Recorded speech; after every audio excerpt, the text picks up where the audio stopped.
L'habit ne fait pas le moine. Ce proverbe, qui nous recommande de ne pas juger des hommes sur l'apparence, a été dit sur tous les tons et sous toutes les formes. Le bonnet ne fait pas le docteur, ni la barbe le philosophe.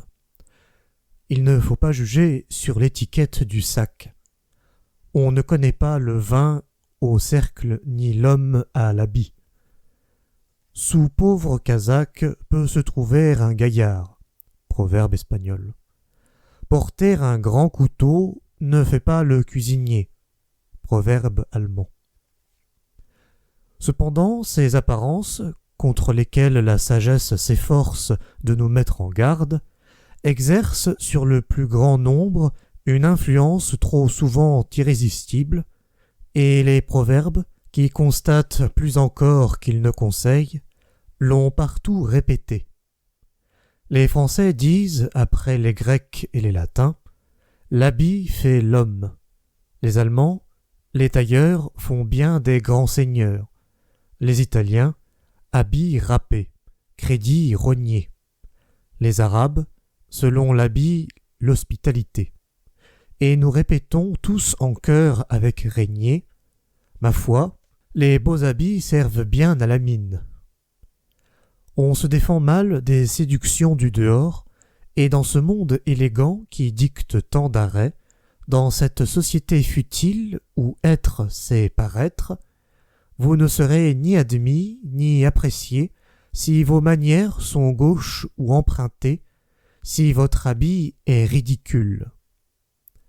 Sachez que dans ce siècle où règne la sottise, mieux vaut Pradon couvert qu'Homère sans chemise. Un sot, mis à la mode, est toujours fort bien vu. Le mérite n'est rien, on rit de la vertu, et l'honneur tant vanté, l'honneur est peu de chose, mais aux yeux du vulgaire, un habit en impose. Colnet. S'il est vrai, comme le dit un proverbe juste milieu, qu'on reçoit un homme selon l'habit qu'il porte et qu'on le reconduit selon l'esprit qu'il a montré, c'est encore l'habit qui décide de notre sort, car s'il est vieux ou mal coupé, l'esprit n'entrera pas. Mais nous ne sommes pas ici pour faire le procès au singe sous la pourpre, et ce qu'il faut enregistrer, c'est le point de départ d'un proverbe qui, après avoir signifié simplement que les marques extérieures ne suffisent pas pour indiquer la profession, s'est étendu, les idées morales aidant, aux choses de l'esprit et du cœur.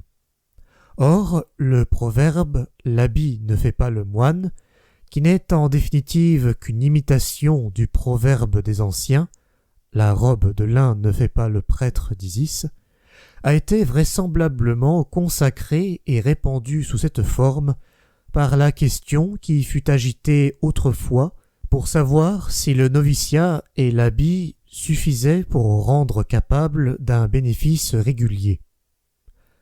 Il y a des bénéfices séculiers, il y en a de réguliers. J'appelle réguliers ceux qui sont destinés aux moines et religieux prophètes, car c'est une maxime générale à tous bénéfices que regularia regularibus, secularia secularibus sunt conferenda, et partant, les réguliers ne peuvent être conférés qu'aux religieux du même ordre.